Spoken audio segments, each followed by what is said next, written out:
Di sebuah desa tenang di pinggiran Jawa Tengah, udara pagi masih sejuk dengan embun yang menempel di pucuk daun padi. Burung-burung berkicau riang, seolah ikut menyambut hari baru. Desa ini masih menjunjung tinggi nilai kekeluargaan. Setiap orang mengenal tetangganya, dan setiap langkah di jalan setapak selalu diiringi sapa ramah. Di antara rumah-rumah sederhana, berdirilah sebuah rumah joglo peninggalan keluarga yang sudah turun-temurun. Rumah itu menjadi saksi kisah seorang lelaki muda bernama Dharma. Dharma adalah lelaki yang dikenal baik hati, pekerja keras, dan sangat berbakti pada ibunya, Bu Ratna, seorang perempuan tua berusia lebih dari 60 tahun. Meski tubuh Bu Ratna sudah renta, wajahnya memancarkan kehangatan seorang ibu yang penuh kasih. Beberapa tahun lalu, Dharma menikahi seorang perempuan bernama Sinta. Paras Sinta cantik, tutur katanya lembut, sikapnya sopan. Kehadirannya membuat banyak orang iri pada Dharma karena berhasil mendapatkan istri yang kelihatan begitu baik hati.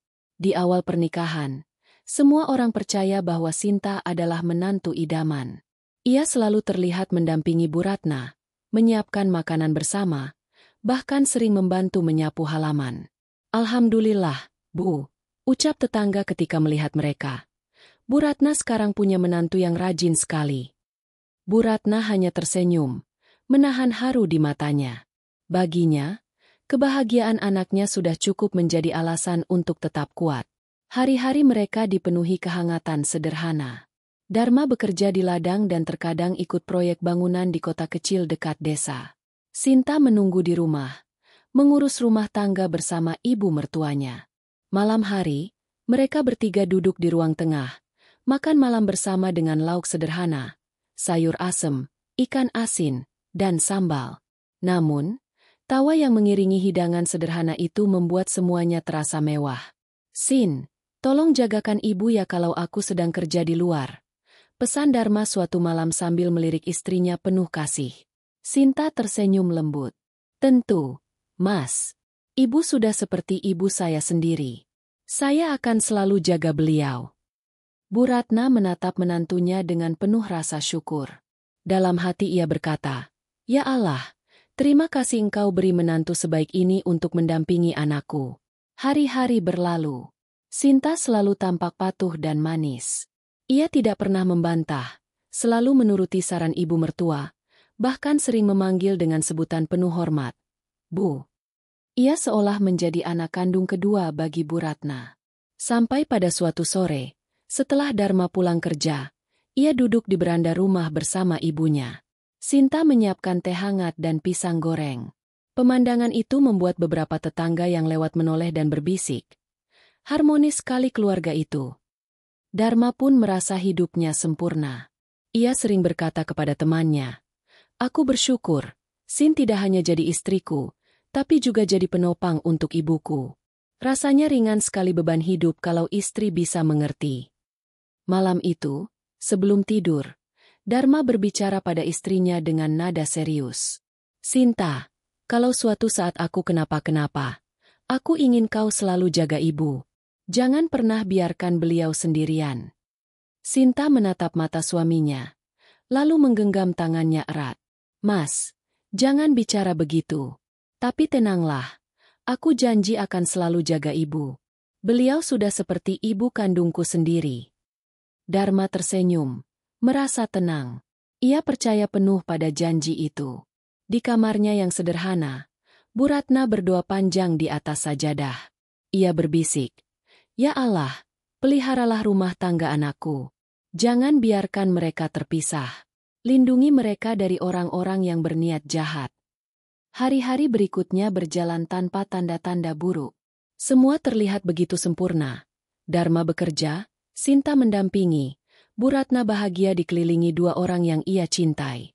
Semua orang di desa menganggap mereka contoh keluarga ideal. Suami pekerja keras, istri penyayang, dan ibu mertua yang dirawat penuh cinta. Namun, tak ada yang tahu bahwa di balik senyum manis dan tutur kata lembut, ada hati yang diam-diam menyimpan ambisi. Sinta, yang terlihat penuh kasih, ternyata menyimpan perhitungan dalam benaknya. Ia melihat harta warisan rumah joglo peninggalan keluarga, sawah di belakang rumah, serta tanah kecil yang masih digarap. Di matanya, semua itu adalah peluang yang besar. Ia tahu, suatu saat, jika ia bisa menjadi pemilik tunggal, hidupnya akan jauh lebih mudah. Tetapi saat itu, semua masih terselubung rapi. Tidak ada seorang pun, bahkan Bu Ratna sekalipun, yang menyadari bahwa di balik wajah manis seorang menantu, ada rahasia yang menunggu waktu untuk terbongkar. Maka bab pertama kisah ini ditutup dengan harmoni semu, kehidupan yang tampak indah dari luar, namun sesungguhnya hanya menunggu badai untuk mengguncang fondasi yang rapuh. Pagi di desa kembali berjalan seperti biasa. Matahari menanjak pelan dari ufuk timur, memancarkan cahaya keemasan yang membelai sawah luas di belakang rumah joglo peninggalan keluarga. Burung-burung pipit berterbangan rendah, menyambar bulir padi yang mulai menguning. Dari dapur, aroma sayur bening dan tempe goreng menyeruak. Tanda tangan-tangan terampil Sinta sudah bergerak sejak subuh. Bu Ratna duduk di beranda, menenun tikar pandan kecil sambil menatap halaman rumah yang bersih. Ia merasa hidupnya sungguh lengkap. Ada anak lelaki yang selalu berbakti, ada menantu perempuan yang setiap hari menemaninya. Baginya, apa lagi yang bisa diminta seorang ibu tua? Bu, ini sarapan sudah siap, kata Sinta dengan senyum manis. Ia mengenakan daster sederhana bermotif bunga, rambut hitamnya diikat rapi ke belakang. Tangannya membawa nampan berisi nasi hangat, sayur asem, ikan asin goreng, dan sambal terasi. Bu Ratna tersenyum hangat. Terima kasih, Nak. Kau sungguh rajin. Almarhum bapakmu pasti senang melihatmu. Sinta tersipu, lalu duduk di samping ibu mertuanya. Dari ruang tengah, Dharma keluar dengan wajah ceria setelah mandi. Ia mengenakan kemeja putih lusuh, celana panjang hitam sederhana, dan sandal jepit. Wah, masakannya sudah tercium dari jauh, ujarnya sambil tertawa kecil. Istriku memang pandai merayu perut. Mereka bertiga makan bersama di atas tikar pandan di ruang tengah. Suasana begitu hangat. Tawa kecil menyelingi percakapan sederhana, tentang ladang, tentang tetangga yang menikahkan anak, hingga tentang harga beras di pasar. Walau lauknya sederhana, rasa syukur membuat segalanya terasa nikmat. Hari-hari berikutnya penuh dengan kebahagiaan sederhana. Setiap sore, Dharma pulang kerja dengan peluh membasahi wajah, tapi matanya bersinar bahagia melihat Sinta menyambutnya di pintu. Kadang-kadang Bu Ratna ikut menunggu di beranda, membawa segelas teh manis hangat untuk anaknya. Mas, ayo makan dulu. Kamu pasti capek, kata Sinta sambil menyeka keringat suaminya dengan sapu tangan kecil. Dharma hanya tersenyum, menatap istrinya dengan rasa syukur. Terima kasih, Sin. Kau betul-betul anugerah dalam hidupku. Malam harinya, suasana rumah semakin lengkap. Setelah salat berjamaah, mereka duduk santai di ruang tengah. Sinta biasanya menyiapkan teh hangat dan pisang goreng, lalu mereka bercengkrama. Kadang Bu Ratna bercerita tentang masa mudanya, tentang bagaimana ia dulu berjuang membesarkan Dharma seorang diri setelah suaminya meninggal. Sinta mendengarkan dengan wajah penuh perhatian, seakan benar-benar anak yang mengagumi ibunya. Kalau bukan karena doa ibu, kata Dharma suatu malam sambil menatap wajah tuanya, aku tidak akan bisa jadi seperti sekarang. Aku janji, Bu, akan selalu menjaga ibu sampai kapanpun. Bu Ratna tersenyum, menepuk bahu anaknya. Nak, ibu tidak minta banyak. Ibu hanya ingin kau hidup bahagia bersama istrimu. Itu sudah cukup. Sinta ikut menimpali. Mas, aku juga janji akan menjaga ibu. Anggap saja beliau ibu kandungku sendiri. Perkataan itu membuat suasana semakin hangat. Bahkan Bu Ratna sempat menitikkan air mata haru, merasa diberkahi dengan menantu yang manis. Tak hanya di rumah, keharmonisan itu juga terlihat oleh tetangga. Saat ada kerja bakti, Sinta selalu ikut membantu, meski sekadar membuat minuman untuk para bapak yang sedang membersihkan saluran air. Bu Ratna sering dipuji karena memiliki menantu yang ramah. Bu Ratna beruntung sekali. Menantunya rajin dan sopan, kata salah satu tetangga perempuan. Bu Ratna hanya tersenyum, menahan rasa bangga yang menyeruak di dadanya. Kabar kebahagiaan keluarga itu menyebar ke seluruh desa. Mereka dianggap contoh keluarga ideal, suami pekerja keras, istri penyayang, dan ibu mertua yang dihormati. Suatu malam, setelah makan malam, Dharma berbicara dengan nada serius. Ia menatap Sinta dan Bu Ratna bergantian. Aku ingin kalian berjanji satu hal padaku. Jika suatu saat terjadi sesuatu pada diriku, kalian harus saling menjaga. Jangan pernah ada yang saling meninggalkan. Suasana hening sejenak. Bu Ratna menatap anaknya dengan mata berkaca-kaca. Sinta memegang tangan suaminya erat-erat. Mas, jangan bicara yang aneh-aneh. Tapi baiklah, aku janji. Aku akan selalu menjaga ibu, seumur hidupku. Dharma menghela napas lega, seolah beban berat terangkat dari pundaknya. Ia merasa tenang, karena percaya bahwa istrinya dan ibunya akan selalu rukun. Hari demi hari, kehidupan berjalan seperti dongeng yang indah. Namun di balik senyum manis itu, ada sesuatu yang perlahan tumbuh dalam hati Sinta. Ia mulai menyadari bahwa harta peninggalan keluarga ini cukup banyak. Rumah joglo, sawah di belakang rumah, dan tanah yang masih digarap. Semua itu membuat pikirannya berputar-putar. Tapi untuk saat itu, semua masih tertutup rapat. Tidak ada yang curiga. Semua orang masih melihat Sinta sebagai menantu penyayang, istri penuh pengabdian, dan calon penerus keluarga yang baik.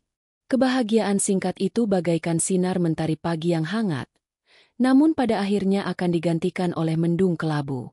Dan tak seorang pun menduga, badai besar sudah menunggu di tikungan waktu. Hari-hari bahagia itu berjalan begitu cepat, hingga tak terasa tahun berganti.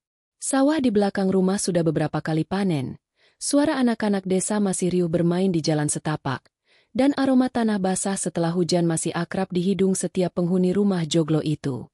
Namun, tak ada kebahagiaan yang abadi. Suatu pagi, Dharma pulang dari ladang dengan tubuh lemas. Keringatnya bercucuran bukan karena lelah bekerja, melainkan karena demam tinggi yang mendadak menyerang. Wajahnya pucat, matanya berkunang-kunang. Mas, kamu kenapa? Teriak Sinta panik, segera meraih lengan suaminya. Aku, pusing sekali, Sin, badanku gemetar. Jawab Dharma lirih, hampir terjatuh. Bu Ratna yang sedang menumbuk cabai di dapur berlari keluar. Ya Allah, anakku, mari cepat masuk, nak, rebahlah di kamar. Dharma dibaringkan di kasur tipis. Keringat dingin mengucur deras. Nafasnya berat. Sinta sibuk mengompres keningnya dengan kain basah. Sementara Bu Ratna duduk di sisi kasur sambil membaca doa berulang-ulang. Semoga ini hanya masuk angin, Bu, kata Sinta. Meski suaranya bergetar, namun Bu Ratna tahu, tatapan mata anaknya berbeda. Ia merasakan firasat buruk yang menusuk dada. Keesokan harinya, kondisi Dharma semakin memburuk. Badannya panas seperti terbakar, tapi tangannya dingin membeku. Desa yang biasanya penuh keceriaan, kini diselimuti keheningan karena kabar cepat menyebar. Dharma sakit keras. Tetangga berdatangan menjenguk. Sebagian membawa bubur, sebagian membawa doa. Namun, penyakit itu seakan tidak mau pergi. Bahkan tabib desa pun geleng-geleng kepala. Bu Ratna, kata tabib dengan wajah muram, saya sudah coba yang terbaik. Penyakit ini bukan demam biasa. Saya sarankan dibawa ke kota, cari pengobatan yang lebih lengkap. Tapi perjalanan ke kota membutuhkan biaya besar. Sawah yang mereka miliki belum panen. Tabungan hanya sedikit. Meski begitu, Sinta mendesak suaminya dibawa ke rumah sakit. Dharma menolak, karena tak ingin merepotkan. Sin, Bu, jangan buang uang terlalu banyak untukku. Aku bisa bertahan, katanya lemah. Air mata Sinta jatuh. Ia menggenggam tangan suaminya erat-erat. Mas, jangan bicara begitu. Kau adalah nafasku. Aku rela lakukan apa saja demi kesembuhanmu. Bu Ratna hanya bisa menatap anaknya dengan mata sembab. Dalam hatinya, ia berdoa keras. Ya Allah, jangan ambil anakku satu-satunya. Biarlah umurku yang engkau ambil. Jangan dia.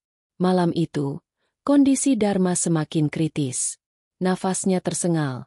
Tubuhnya menggigil meski ditutupi selimut tebal. Di luar, hujan deras turun, petir menyambar, seolah langit ikut menangis. Sinta menangis di samping ranjang. "Mas, bertahanlah, aku tidak siap kehilanganmu." Dharma membuka mata perlahan, menatap istrinya dengan kasih sayang. "Sinta, terima kasih sudah menemani aku. Jaga ibuku, jangan pernah tinggalkan dia." Kalimat itu membuat Sinta semakin sesenggukan. Ia mengangguk, seolah mengukuhkan janji. "Dan Bu." Dharma menoleh pada ibunya dengan susah payah. "Doakan aku, Bu. Kalau ini memang waktuku, ikhlaskan aku." Bu Ratna tidak sanggup menahan air mata. Ia memeluk anaknya erat. Suaranya bergetar. "Nak, ibu tidak akan pernah ikhlas. Tapi kalau memang takdir, ibu hanya bisa berdoa. Ya Allah, terimalah anakku dengan husnul hatimah."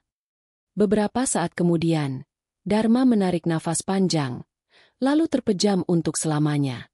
Tangisan pecah memenuhi rumah joglo itu. Sinta meraung histeris, memeluk tubuh suaminya yang sudah kaku. Bu Ratna jatuh terduduk, memeluk kaki anaknya, meratap seperti patah separuh jiwanya. Keesokan paginya, jenazah Dharma dimandikan dengan penuh kesedihan. Tetangga datang membantu, bacaan tahlil menggema, doa dipanjatkan.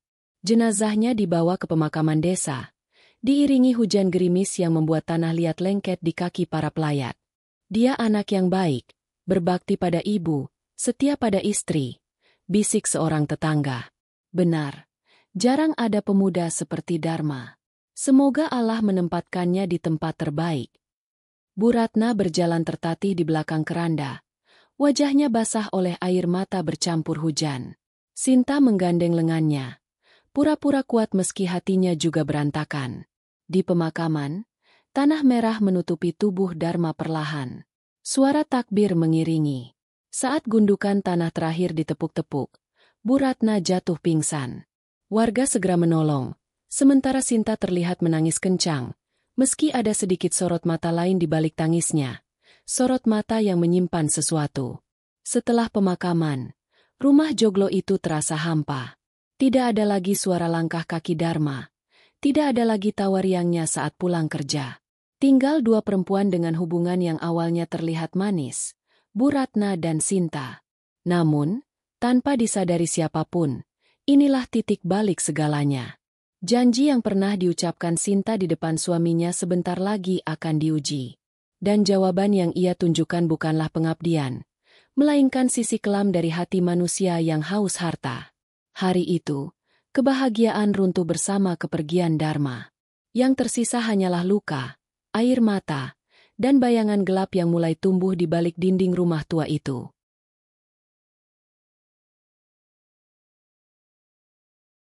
Hari-hari setelah kepergian Dharma terasa sangat sunyi. Rumah joglo yang biasanya dipenuhi suara lelaki muda kini hanya menyisakan desah angin menembus celah kayu tua. Bu Ratna sering duduk sendirian di beranda. Matanya kosong menatap jalan desa, seakan masih berharap anaknya akan pulang dari ladang dengan senyum dan sapaan hangat. Sinta, yang sebelumnya terlihat begitu terpukul, perlahan mulai kembali ke rutinitasnya. Ia masih memasak, masih menyapu, dan sesekali menemani ibu mertuanya berbincang. Namun, ada sesuatu yang berbeda. Senyumnya tidak lagi semanis dulu, tutur katanya tidak selembut sebelumnya. Pada awalnya, Bu Ratna mengira itu hanya dampak kesedihan. Mungkin Sinta butuh waktu untuk ikhlas. Batinnya. Ia mencoba mengerti, karena dirinya sendiri pun masih sering menangis di malam hari. Namun lambat laun, perubahan itu semakin jelas. Suatu sore, ketika Bu Ratna sedang menyapu halaman, Sinta keluar sambil berkacak pinggang. "Bu, kenapa halaman ini masih banyak daun berserakan? Kalau ada tamu lewat, apa kata orang?" Bu Ratna terdiam, lalu tersenyum tipis. "Iya, Nak, Ibu baru saja mau kumpulkan." Nada bicara Sinta dingin, berbeda jauh dengan dulu yang selalu lembut. Malam harinya, saat makan malam, Bu Ratna mencoba mengingatkan dengan hal kecil. "Sin, besok jangan lupa kita tahlilan lagi untuk almarhum. Tetangga sudah banyak yang siap membantu." Sinta hanya menjawab singkat. Iya, Bu. Namun wajahnya jelas menunjukkan kejengkelan, seolah kewajiban itu menjadi beban baginya. Hari-hari berikutnya, sikap Sinta semakin kentara. Ia tidak lagi rajin menyiapkan teh untuk ibu mertuanya, tidak lagi menemaninya bercengkrama di malam hari. Sebaliknya, ia sering mengurung diri di kamar, keluar hanya saat makan. Bu Ratna mencoba bersabar. Ia masih berharap menantunya itu akan kembali seperti dulu. Namun, sabarnya mulai diuji ketika percakapan mereka berubah arah. Suatu siang, Sinta tiba-tiba berkata, Bu, soal rumah ini, apa tidak sebaiknya kita jual saja? Hasilnya bisa untuk modal saya buka usaha. Bu Ratna terkejut. Nak, rumah ini peninggalan bapaknya Dharma. Rumah ini bukan hanya sekadar bangunan, tapi sejarah keluarga. Kalau dijual, kita akan kemana? Sinta mendengus. Wajahnya masam. Bu, kita harus realistis. Rumah tua begini hanya bikin repot. Lagi pula, Mas Dharma sudah tiada. Saya kan istrinya. Saya juga punya hak atas harta peninggalannya. Kata-kata itu menusuk hati Bu Ratna. Ia tak menyangka menantu yang dulu begitu manis kini berani berbicara soal warisan dengan nada menekan. Beberapa hari kemudian, kejadian lain membuat Bu Ratna semakin sadar. Malam itu, ia hendak masuk ke kamar untuk mengambil selendang. Namun ia mendengar Sinta berbicara sendiri di kamar dengan nada kesal. Kenapa ibu tua itu masih hidup? Kalau dia tidak ada, semua ini jadi milikku. Rumah, sawah, tanah, semua bisa aku kuasai. Aku lelah pura-pura baik. Bu Ratna tertegun di depan pintu. Tubuhnya gemetar. Hatinya serasa diremas. Menantu yang selama ini ia anggap anak sendiri ternyata menyimpan niat buruk. Air matanya jatuh tanpa sadar. Ia mundur perlahan. Takut suara tangisnya terdengar. Keesokan paginya, sikap Sinta semakin terang-terangan. Ia tidak lagi segan membentak. Bu, kenapa air sumur ini kotor? Apa ibu tidak bisa jaga rumah? Saya sudah capek mengurus semuanya. Bu Ratna hanya bisa menunduk. Maaf, Nak. Nanti ibu bersihkan. Tetangga yang melihat mulai heran. Mereka berbisik. Kenapa Sinta sekarang berubah? Dulu sopan sekali pada Bu Ratna. Sekarang malah sering marah-marah. Namun tidak ada yang berani menegur. Karena mereka masih menganggap mungkin itu hanya sisa trauma dari kehilangan suami. Puncaknya terjadi ketika Bu Ratna hendak tidur di kamar utama. Sinta masuk dengan wajah dingin. Bu, mulai malam ini ibu tidur di kamar belakang saja. Kamar utama ini, saya yang pakai. Lagi pula, saya kan nyonya rumah sekarang. Bu Ratna terkejut. Nak, kamar ini dulu tempatku dan almarhum suami. Dari sini aku membesarkan Dharma. Apa kau tega mengusir ibu dari kamar ini? Sinta menatap tajam. Suaranya menusuk. Jangan banyak alasan, Bu. Ibu masih bisa tidur di belakang. Masih untung saya tidak suruh ibu tidur di dapur. Dengan hati hancur, Bu Ratna membawa selimut tipisnya ke kamar belakang yang sempit dan pengap. Malam itu, ia menangis sejadi-jadinya. Ya Allah! Ternyata ini wajah asli menantuku. Apakah ini ujian untukku? Berilah aku kesabaran. Sejak saat itu, wajah asli Sinta semakin jelas terlihat. Senyum manisnya lenyap, digantikan tatapan dingin penuh perhitungan.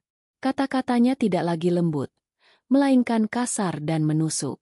Orang-orang di desa mulai memperhatikan perubahan itu. Mereka melihat Bu Ratna sering berjalan sendiri ke pasar dengan tubuh tertunduk. Sementara Sinta jarang menemaninya. Mereka mendengar suara bentakan dari dalam rumah. Sesuatu yang dulu tidak pernah ada. Namun Bu Ratna memilih diam. Ia menahan semuanya dalam doa. Berharap Allah suatu saat menunjukkan jalan keluar. Di hatinya, ada luka mendalam. Menantu yang dulu ia sayangi seperti anak kandung ternyata hanya berpura-pura demi sesuatu yang lebih besar, harta. Dan luka itu semakin dalam setiap kali ia mengingat janji Sinta pada Dharma. Janji yang kini hanya tinggal kata-kata kosong. Hari-hari setelah Bu Ratna dipindahkan ke kamar belakang, kehidupan di rumah joglo itu benar-benar berubah. Ruang utama yang dulu penuh tawa kini dingin seperti rumah tanpa jiwa. Sinta sering duduk di ruang depan, memandangi perabotan peninggalan almarhum suaminya dengan tatapan tajam penuh hitungan. Sementara Bu Ratna lebih banyak berdiam di kamar sempitnya, hanya keluar untuk beribadah, memasak, atau menyapu halaman. Perubahan ini tidak luput dari perhatian para tetangga. Beberapa kali, mereka melihat Bu Ratna berjalan sendiri ke sumur untuk menimba air. Pundaknya yang bungkuk makin terlihat jelas. Jalannya makin lambat. Jika ditanya, ia selalu menjawab dengan senyum. Tidak apa-apa, Bu. Saya masih kuat. Namun dalam hatinya, ia menahan luka yang kian dalam. Suatu pagi, Bu Ratna menyiapkan sarapan nasi jagung dengan sayur bening bayam. Ia menaruh piring di meja, berharap Sinta mau makan bersama. "Sin, ayo sarapan dulu. Ibu sudah masak," katanya dengan suara pelan. Sinta keluar dari kamarnya. Wajahnya dingin. Ia melihat piring itu lalu mendengus. "Hanya ini? Nasi jagung dan sayur bening? Apa ibu tidak tahu sekarang zaman sudah maju? Orang kota makan yang lebih enak dari ini. Saya bosan makan makanan miskin begini." Bu Ratna tertegun. Hatinya perih. "Nak, ibu hanya masak dari apa yang ada di dapur. Sawah belum panen. Uang kita juga terbatas." Sinta membanting sendok ke meja. "Itu masalahnya. Semua terbatas karena ibu masih hidup di sini. Kalau saja warisan ini jadi milikku, aku bisa hidup lebih layak. Aku bisa makan makanan enak setiap hari." Kata-kata itu menusuk seperti pisau. Bu Ratna menunduk. Air matanya menetes diam-diam. Semakin hari, sikap Sinta semakin kasar. Ia sering membentak hal-hal kecil. "Bu, kenapa lantai masih kotor? Bu, kenapa cucian belum kering? Bu, jangan duduk di ruang tamu, itu tempatku." Bu Ratna hanya bisa diam. Jika melawan, ia tahu Sinta bisa makin murka. Tetangga yang lewat sering mendengar suara bentakan dari dalam rumah. Beberapa mulai berbisik. Kasihan Bu Ratna. Dulu menantunya lembut sekali, sekarang seperti orang lain. Malam itu, ketika Bu Ratna sedang sholat, Sinta duduk di ruang tengah. Pikirannya penuh dengan rencana. Ia mulai menghitung-hitung. Rumah joglo, sawah di belakang, tanah yang masih digarap. Kalau semua ini jadi milikku, aku tidak perlu hidup susah lagi. Aku bisa pindah ke kota, buka usaha. Tapi, selama ibu tua itu masih hidup, aku tidak akan bisa kuasai apapun. Tatapannya tajam, wajahnya penuh kebencian. Kata-kata yang dulu hanya diucapkan dengan bisikan kini berubah jadi tekad. Keesokan harinya, Sinta semakin berani. Ia tidak segan-segan melarang Bu Ratna ikut kegiatan desa. "Bu, jangan ikut arisan ibu-ibu. Malu saya kalau ibu datang dengan pakaian lusuh begitu. Biarkan saya saja yang hadir." "Tapi, Nak, arisan itu satu-satunya tempat ibu bisa berkumpul dengan tetangga." "Cukup, Bu. Ibu diam di rumah saja. Jangan bikin malu." Bu Ratna merasa terkurung di rumahnya sendiri. Ia mulai jarang keluar, hanya menyibukkan diri dengan ibadah dan pekerjaan kecil di dapur. Namun, semakin ditekan, Bu Ratna semakin banyak berdoa. Malam-malamnya dipenuhi tangisan di atas sajadah. "Ya Allah, apa salah hamba MU ini? Mengapa engkau uji aku dengan menantu yang seperti ini? Lindungi aku. Ya Allah, jangan biarkan aku jadi korban kebenciannya." Doa itu menggema di kamar sempit. Sementara di ruang depan, Sinta justru tidur nyenyak dengan mimpi tentang harta yang segera ia kuasai. Puncak kebencian itu terlihat suatu malam. Sinta pulang dari pasar dengan wajah kesal. Ia membuang belanjaan ke meja. "Bu, kenapa semua orang masih menganggap rumah ini milik ibu? Padahal jelas-jelas aku istrinya Dharma. Semua orang harus tahu kalau aku pemilik rumah ini sekarang." Bu Ratna mencoba menenangkan. "Nak, jangan bicara begitu. Rumah ini peninggalan keluarga. Selama ibu masih hidup, izinkan ibu tinggal di sini." Sinta menatap tajam. Matanya berkilat penuh kebencian. "Itu dia masalahnya. Selama ibu masih hidup, aku tidak akan pernah benar-benar jadi pemilik rumah ini. Mungkin, memang harus ada cara agar ibu pergi dari dunia ini lebih cepat. Kata-kata itu diucapkan dingin, namun cukup untuk membuat bulu kuduk berdiri. Bu Ratna terdiam, tubuhnya gemetar. Ia tahu, kebencian itu sudah berubah menjadi niat yang berbahaya. Malam itu, Bu Ratna menangis lebih lama dari biasanya. Ia sadar, benih kebencian dalam hati menantunya sudah tumbuh besar. Dan suatu hari, benih itu pasti akan berbuah dalam bentuk yang paling mengerikan. Di luar rumah, suara jangkrik bersahut-sahutan. Angin malam menembus celah dinding bambu kamar belakang. Dalam keheningan itu, doa seorang ibu kembali naik ke langit, memohon perlindungan dari bahaya yang kini semakin nyata. Malam di desa itu begitu sunyi. Bulan sabit menggantung redup di langit, sementara suara jangkrik beradu di sela-sela rerumputan. Di rumah joglo peninggalan keluarga Dharma, suasana berbeda terasa. Lampu di ruang depan masih menyala meski sudah larut malam. Di sana, Sinta duduk sendirian, wajahnya muram, matanya tajam menatap kosong ke arah pintu. Sejak kepergian Dharma, pikirannya semakin dipenuhi ambisi. Harta, itulah yang terus terbayang. Rumah joglo, sawah luas di belakang, serta sebidang tanah di pinggiran desa. Semua itu baginya adalah tiket untuk hidup mewah di kota. Namun ada satu hal yang menghalangi, Bu Ratna. Kalau ibu tua itu masih hidup, aku tidak akan pernah bisa kuasai semuanya, gumamnya lirih. Aku harus temukan cara agar dia lenyap. Mencari sekutu. Beberapa hari kemudian, Sinta sengaja pergi ke pasar desa. Namun bukan untuk berbelanja, melainkan untuk menemui seseorang. Sukri, seorang pria yang dikenal licik. Ia dulu teman lama Sinta sebelum menikah dengan Dharma. Sukri bukan orang sembarangan. Ia kerap jadi perantara urusan kotor di desa, dari judi, miras, hingga membantu orang-orang yang ingin menyelesaikan masalah dengan cara cepat.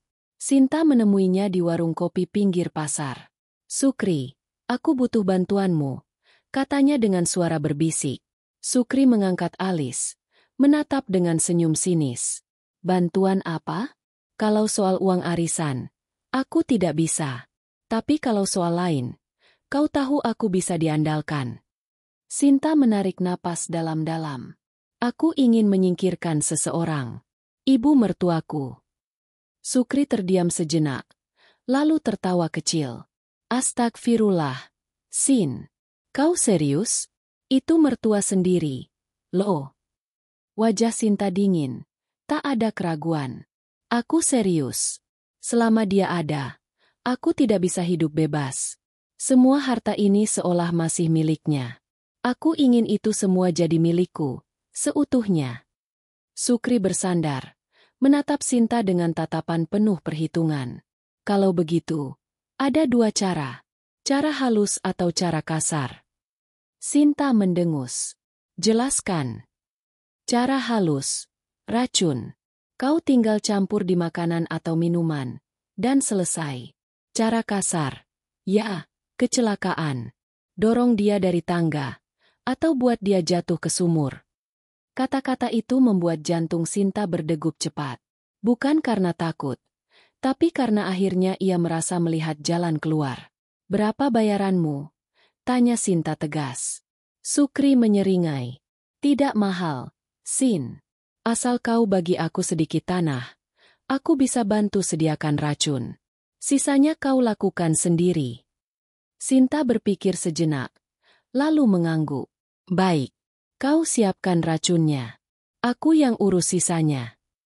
Rencana pertama, racun. Malam itu, ketika Bu Ratna selesai sholat Isya dan hendak makan malam, Sinta sudah menyiapkan sepiring sayur. Tangannya gemetar bukan karena ragu, tapi karena bersemangat ingin cepat menyelesaikan segalanya.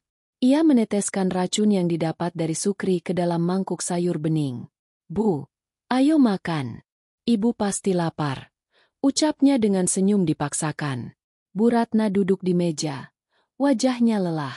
Ia mengambil sendok, lalu perlahan menyuapkan makanan ke mulut. Namun sebelum suapan pertama, ia tiba-tiba terhenti. Kenapa aroma sayur ini aneh ya? Katanya sambil mengernyitkan dahi. Sinta menahan napas. Wajahnya kaku. Mungkin, karena kangkungnya sudah agak tua, Bu. Namun Bu Ratna meletakkan sendoknya. Tidak, ini bukan bau sayur biasa. Ibu sudah terlalu lama memasak. Ibu tahu perbedaannya. Sudahlah, Ibu makan nasi dan ikan asin saja malam ini. Sinta menatap dengan wajah kecewa. Rencananya gagal total. Rencana kedua, kecelakaan. Tak menyerah, Sinta mencoba cara lain. Ia tahu Bu Ratna sering naik tangga kecil menuju loteng untuk mengambil beras yang disimpan di sana. Suatu sore, ia melumuri anak tangga dengan minyak kelapa agar licin. Saat senja tiba, Bu Ratna benar-benar naik untuk mengambil beras. Tangannya membawa keranjang kecil. Namun sebelum sempat terpeleset, tiba-tiba tetangga, Mbak Minah, datang berteriak dari depan rumah. Bu Ratna, saya mau titip kue untuk acara pengajian nanti malam. Panggilan itu membuat Bu Ratna menoleh. Langkahnya terhenti di tangga. Ia segera turun dengan hati-hati. Minyak yang sudah dilumuri Sinta justru terlihat jelas karena cahaya matahari sore menyorotinya. Siapa yang menumpahkan minyak di tangga ini? Tanya Bu Ratna heran. Sinta terbata-bata. Mungkin tumpahan saat masak, Bu. Bu Ratna hanya menggeleng pelan. Tak ingin memperpanjang. Namun hatinya mulai curiga. 2 kali kejadian aneh. Dua-duanya mengancam nyawanya. Ia mulai bertanya-tanya. Apakah benar Sinta yang melakukannya? Doa ibu. Malam itu, ketika rumah sunyi, Bu Ratna duduk di sajadahnya. Matanya basah, suaranya lirih. Ya Allah, jika benar menantuku berniat jahat padaku, tunjukkanlah jalan MU. Jangan biarkan aku jadi korban kejahatan. Lindungi aku. Ya Allah, aku sudah tua. Aku hanya ingin hidup tenang di sisa umurku. Air matanya mengalir deras, membasahi sajadah lusuh yang sudah menemaninya bertahun-tahun. Di ruang depan, Sinta berbaring gelisah.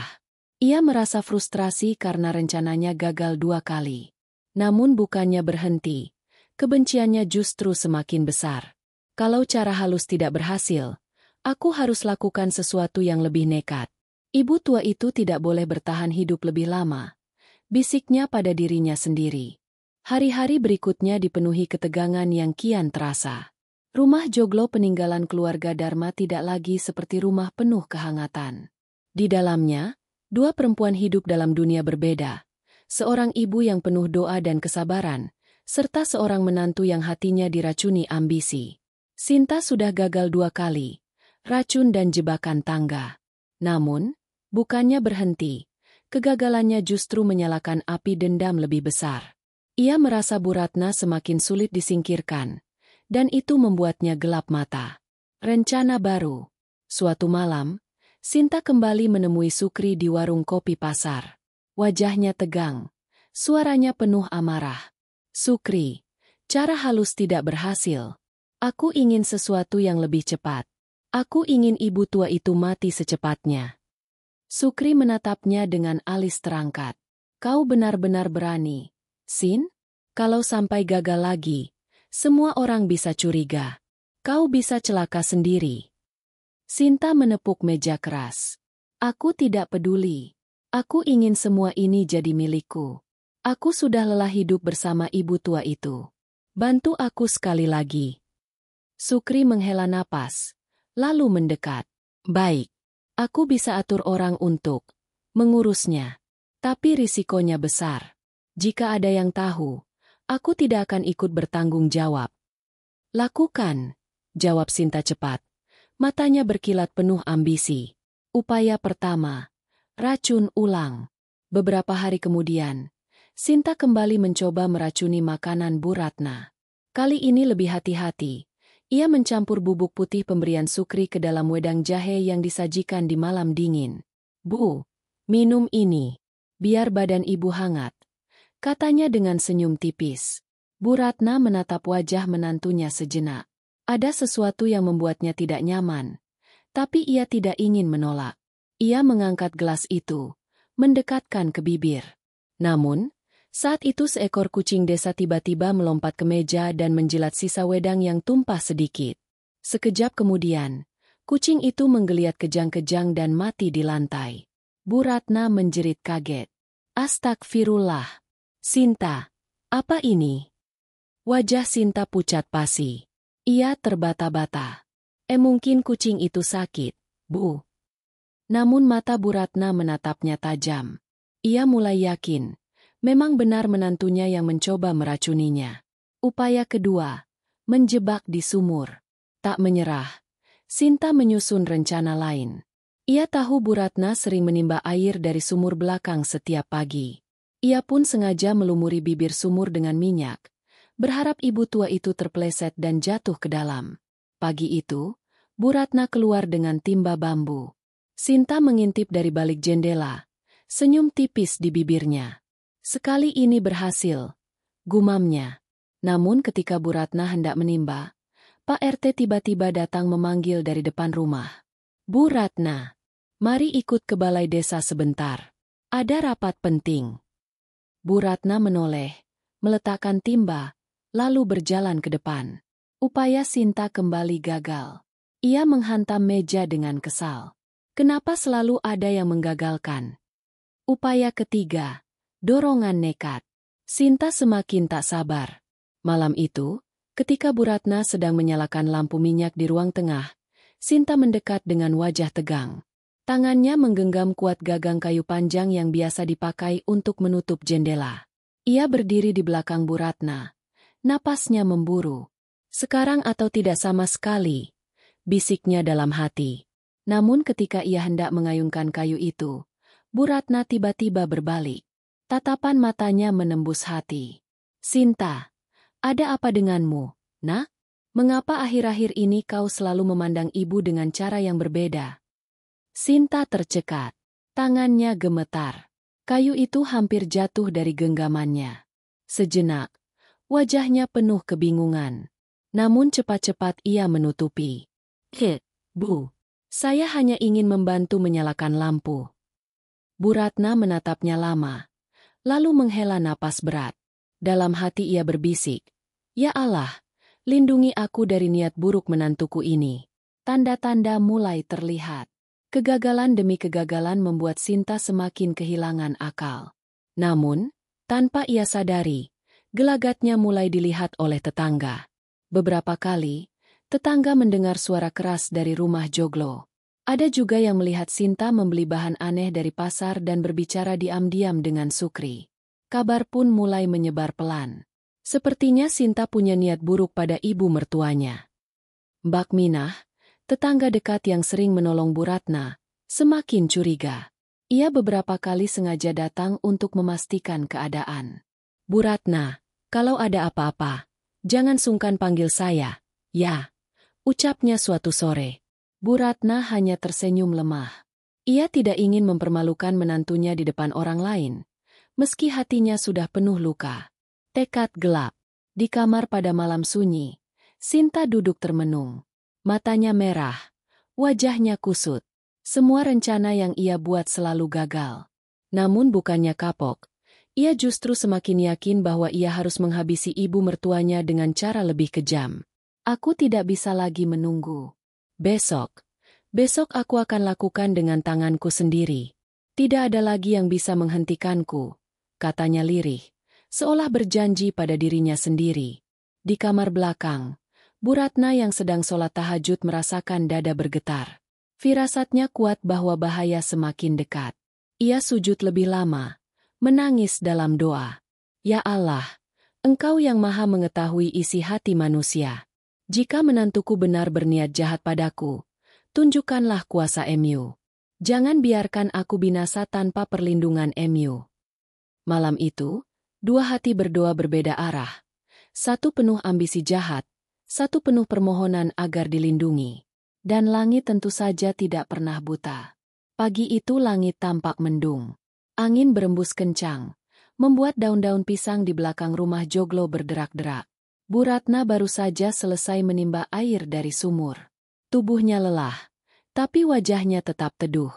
Ia sudah terbiasa menjalani hari-hari berat sendirian. ditemani doa yang tak pernah putus. Namun di balik tembok rumah, Sinta sudah menunggu dengan wajah tegang. Malam sebelumnya, ia sudah bertekad. Besok adalah akhir dari semua ini. Aku tidak akan gagal lagi. Ibu tua itu harus lenyap. Usaha terakhir.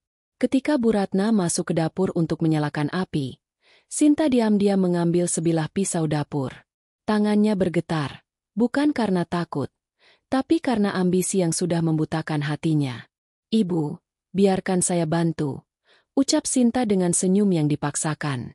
Bu Ratna menoleh, sedikit terkejut. Oh, baiklah, Nak. Terima kasih. Saat Bu Ratna membungkuk mengambil kayu bakar, Sinta perlahan mendekat dari belakang. Pisau itu diangkat tinggi-tinggi. Nafasnya memburu. Sekarang atau tidak sama sekali. Namun tepat sebelum pisau itu diturunkan, suara keras terdengar dari depan rumah. Assalamualaikum, Bu Ratna. Itu suara Mbak Minah bersama beberapa tetangga. Mereka datang karena sudah lama curiga dengan gerak-gerik Sinta. Sinta kaget, tangannya gemetar. Pisau itu hampir terlepas dari genggamannya. Bu Ratna menoleh. Matanya melebar melihat pisau di tangan menantunya. Kebenaran terungkap. Tetangga masuk. Wajah-wajah mereka penuh kebingungan. Ada apa ini? Kenapa kau pegang pisau begitu, Sin? Tanya Pak RT dengan nada tegas. Sinta panik. Saya hanya mau membantu ibu mertua memotong sayur. Jawabnya terbata-bata. Namun Bu Ratna berdiri dengan tubuh gemetar. Air matanya jatuh. Tidak, Pak RT. Sejak Dharma meninggal, menantuku ini sudah beberapa kali mencoba membunuhku. Dengan racun, dengan jebakan, dan sekarang dengan pisau. Semua orang terperangah. Suara bisik-bisik terdengar di antara mereka. Benarkah itu, Bu Ratna? Ya Allah, saya beberapa kali memang lihat gelagat aneh dari Sinta.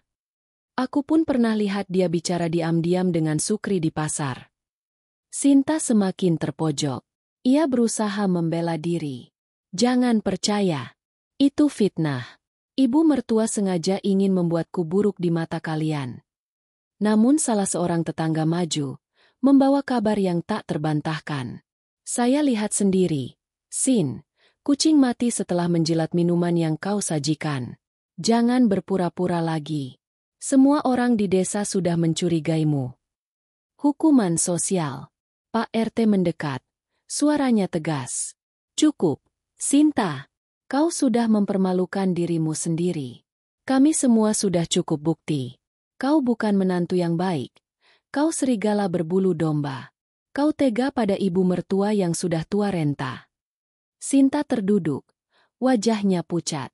Ia berusaha berkata, tapi kata-katanya tertelan tangis. Tetangga-tetangga yang lain beristighfar. Sebagian menggeleng tak percaya. Mereka memandang Bu Ratna dengan iba. Kasihan Bu Ratna. Sabarnya luar biasa. Doanya pasti yang menyelamatkan. Balasan tak terduga. Saat suasana semakin panas, langit mendadak bergemuruh. Petir menyambar tak jauh dari rumah. Angin berputar-putar, membuat genteng berderak. Orang-orang menjerit kecil. Sebagian berlari keluar rumah. Bu Ratna memeluk sajadahnya erat-erat, berdoa lirih. Ya Allah, jika Engkau ingin menurunkan keadilan MU, lindungilah hamba MU yang lemah ini. Sinta yang masih terduduk tiba-tiba merasakan tubuhnya berat. Napasnya sesak. Tenggorokannya kering. Ia menatap tangannya yang perlahan memucat keabu-abuan. Wajahnya berubah panik. Apa yang terjadi padaku? Tolong! Aku tidak mau mati. Tetangga menjerit. Astagfirullah. Dia berubah. Tubuh Sinta perlahan mengeras. Kulitnya seperti batu. Wajahnya menegang dalam ekspresi ketakutan. Air mata masih mengalir, namun membeku di pipinya. Dalam hitungan menit, ia tak lagi bernapas. Yang tersisa hanyalah sosok batu kaku dengan mulut terbuka seolah menjerit. Hikmah di balik azab. Rumah itu mendadak sunyi. Semua orang terpaku melihat sosok yang baru saja hidup kini menjadi batu. Pak RT berkata lirih, Inilah azab nyata. Doa seorang ibu mustajab, dan kejahatan tidak pernah bisa menang. Bu Ratna terisak, bukan karena lega, tapi karena hatinya tetap seorang ibu. Meski menantunya berkhianat, ia masih merasa hancur melihat balasan sekejam itu. Ia menutup wajah dengan selendang lusuhnya. Ya Allah, semoga Engkau jadikan ini pelajaran bagi siapapun yang melihatnya. Jangan biarkan anak cucu kami durhaka pada orang tua.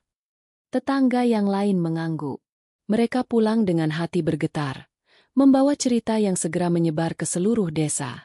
Sejak hari itu, orang-orang menyebut kejadian itu sebagai azab menantu durhaka. Cerita ini diceritakan dari mulut ke mulut, menjadi peringatan bagi siapa saja yang berani meremehkan mertua, apalagi berniat jahat pada orang tua suami atau istri. Penutup. Malam kembali turun di desa kecil itu.